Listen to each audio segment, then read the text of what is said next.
मुंबई उपनगरातल्या टॉप 9 घडामोडींचा आढावा घेऊयात। महाराष्ट्रामध्ये स्टार्टअप्सना आता गुगलचं बळ मिळणार। आयटीआयच्या विद्यार्थ्यांसाठी गुगल अत्याधुनिक तंत्रज्ञानाचा अभ्यासक्रम सुरू करणार। स्टार्टअप्ससाठी भारतातही एआय सेंटर स्थापन करण्याचं नियोजन। मंत्री मंगलप्रभात लोढा यांची माहिती।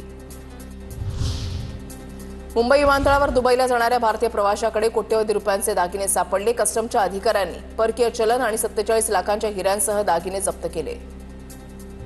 मुंबईला आज हवामान खात्याकडून पावसाचा रेड अलर्ट। समुद्रामध्ये 3.5 मीटर उंचीच्या लाटा उसळण्याचा इशारा।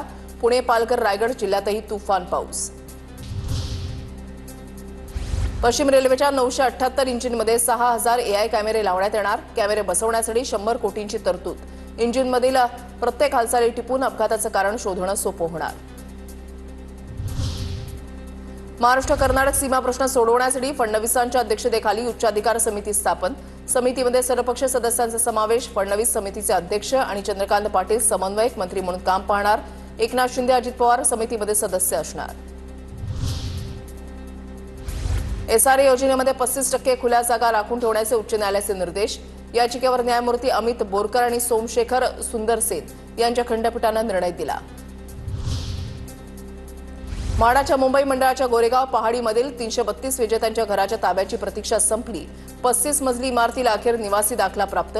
निवासी दाखला प्राप्त झाल्याने घरांचा ताबा देण्याचा मार्ग मोकळा झाला।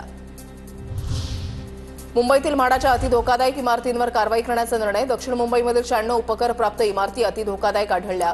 इमारतींना पुनर्विकासासाठी घरं रिकामे करण्यासंबंधीच्या नोटिसा।